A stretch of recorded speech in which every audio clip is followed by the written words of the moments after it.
तो बच्चों vector product का इस्तेमाल करने से पहले हमें उनकी कुछ प्रॉपर्टीज के बारे में भी जान लेना चाहिए। तो इनकी पहली प्रॉपर्टी है कि वेक्टर प्रोडक्ट्स कम्यूटेटिव नहीं होते।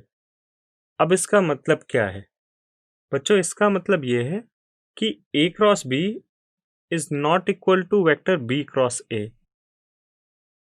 राइट हैंड थंब रूल बताते वक्त हमने यह जाना था कि ए क्रॉस बी जो डायरेक्शन देगा वेक्टर बी क्रॉस ए उसकी जस्ट उल्टी दिशा में होगा। तो इस वजह से ये कम्यूटेटिव नहीं है। हमारे सामने ये रिलेशनशिप निकलकर आया था। राइट हैंड थंब रूल से हमने ये जाना कि ए क्रॉस बी और B cross A just opposite direction में होंगे। दूसरी महत्वपूर्ण प्रॉपर्टी है बच्चों कि दो वेक्टर्स के एडिशन को अगर हम दो वेक्टर्स के सम को अगर हम किसी तीसरे वेक्टर से क्रॉस प्रोडक्ट करते हैं तो वो क्रॉस प्रोडक्ट जो है हर एक वेक्टर के अलोंग डिस्ट्रीब्यूट हो जाता है। यहाँ पर आप देख सकते हैं vector A cross vector B plus vector C is equal to A cross B plus A cross C. यहाँ पे दोनों ही वेक्टर्स के साथ ए का क्रॉस प्रोडक्ट हुआ, फिर हमने उनका एडिशन किया। तीसरी इंपॉर्टेंट प्रॉपर्टी है बच्चों, अगर हम किसी वेक्टर का खुद के साथ क्रॉस प्रोडक्ट करते हैं यानी कि ए क्रॉस ए करते हैं अगर हम, तो हमेशा हमें वो एक नल वेक्टर देगा। नल वेक्टर मतलब कि वो वेक्टर जिसका मैग्नीट्यूड 0 है और उसकी दिशा निर्धारित नहीं करी जा सकती। अब ऐसा क्यों होता है? फॉर्मूले को देखते हैं बच्चों। चूंकि ए क्रॉस बी हमने डिफाइन किया है modulus A multiplied by modulus B multiplied by sine theta, whereas theta is angle between vector a and b। तो जब हम सेल्फ क्रॉस प्रोडक्ट करते हैं तो चूंकि सेल्फ क्रॉस प्रोडक्ट में थीटा की वैल्यू 0 आएगी तो साइन थीटा भी 0, तो उस वजह से ए क्रॉस ए की वैल्यू भी 0 निकल कर आती है।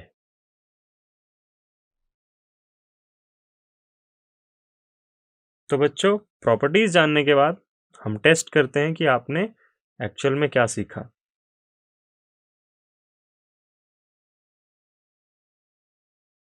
सवाल आपकी स्क्रीन पर है। आपको आई क्रॉस आई, जे क्रॉस जे के और के क्रॉस के वेक्टर का मैग्नीट्यूड निकालना है। अब यहाँ पर आई जे और के कैप ये तीनों एक्स वाई और जेड दिशाओं के अलोंग जो हमारे यूनिट वेक्टर्स होते हैं उनको रिप्रेजेंट करते हैं।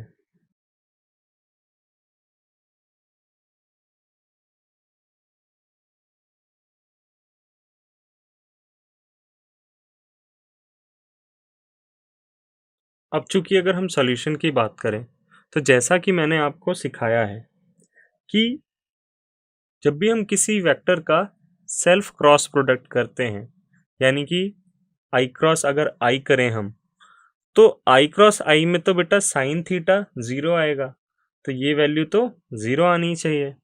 जी हाँ, बिल्कुल ये 0 होता है। तो उसी तरह से जे क्रॉस जे और के क्रॉस के कैप भी 0 ही निकल कर आएगा। एक और कंसेप्ट टेस्ट लेते हैं बच्चों। अब यहाँ पर हम आपसे पूछ रहे हैं, सवाल को हमने थोड़ा ट्विस्ट कर दिया है। पिछले सवाल में हमने आपसे आई क्रॉस आई पूछा था, यहाँ पर आपको आई क्रॉस जे, जे क्रॉस के कैप और के कैप क्रॉस आई कैप की वैल्यू निकालनी है। तो अगेन डायरेक्शन के लिए हमें क्या करना है? राइट हैंड थंब रूल का प्रयोग करना है। और मैग्नीट्यूड तो आपको पता ही है, चूंकि आई जे और के कैप यूनिट वेक्टर्स हैं तो इनका मैग्नीट्यूड तो 1 ही होगा।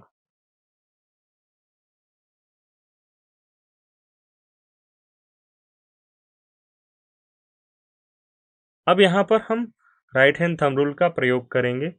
तो आई क्रॉस जे आप अपनी राइट हैंड कि फिंगर्स को एक्स डायरेक्शन में रखिए और उनको वाई की डायरेक्शन में घुमाने का प्रयास करिए, कर्ल करने का प्रयास करिए।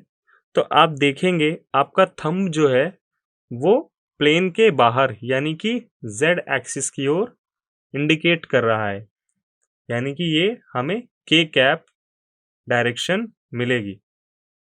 तो इसका मैग्नीट्यूड निकल के आता है बच्चों, I cross j is equal to n cap where n is the unit vector pointing along z axis। तो इसे हम k cap के फॉर्म में भी लिख सकते हैं। अब सेम काम हम j क्रॉस k वेक्टर के साथ भी करने वाले हैं। तो j क्रॉस k के केस में बच्चों आप अपने राइट हैंड की फिंगर्स को y एक्सिस के अलोंग रखिए और उनको आप z एक्सिस के अलोंग घुमाने का प्रयास करेंगे। ऐसा करने पर आपका थंब एक्स एक्सिस की ओर इंडिकेट करता है, यानी कि यहां से रिजल्ट निकल के आने वाला है j cross k is equal to mod j mod k sine 90 degree. और डायरेक्शन बच्चों यहाँ पे हमें आई कैप की मिल रही है, एक्स डायरेक्शन के अलोंग है तो आई कैप होगा यूनिट वेक्टर। तो उस तरह से हमें j cross k is equal to i cap ये रिलेशनशिप मिली। सेम काम आपको k क्रॉस i के केस में भी करना है। ऐसा करने पे हमें k cross i is equal to j cap ये रिजल्ट मिलता है।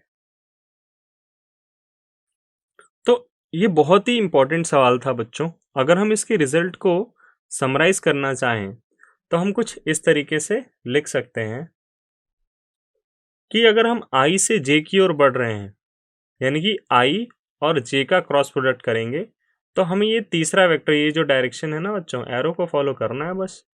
के कैप तक पहुंच गए, यानी i cross j is equal to k cap. उसी तरीके से अगर हम j क्रॉस k करेंगे तो इसके आगे वाला एरो यानी कि i कैप तक पहुंचे, तो j cross k is equal to i cap हो गया। और उसी तरीके से k क्रॉस i जब हम करेंगे तो उसके आगे वाला वेक्टर j, ये हमारा रिजल्ट होगा। तो इस तरीके से हमने यूनिट वेक्टर्स के क्रॉस प्रोडक्ट को समराइज कर दिया इस खूबसूरत सर्कल के माध्यम से। बच्चों अब अगर आपको j cross i find out करना हो या k cross j find out करना हो तो आपको इसी सर्कल में डायरेक्शन के अपोजिट मूव करना होगा। तो j cross i minus k cap के बराबर होगा और उसी तरीके से k क्रॉस j माइनस आई कैप के और i cross k minus j cap के बराबर होगा।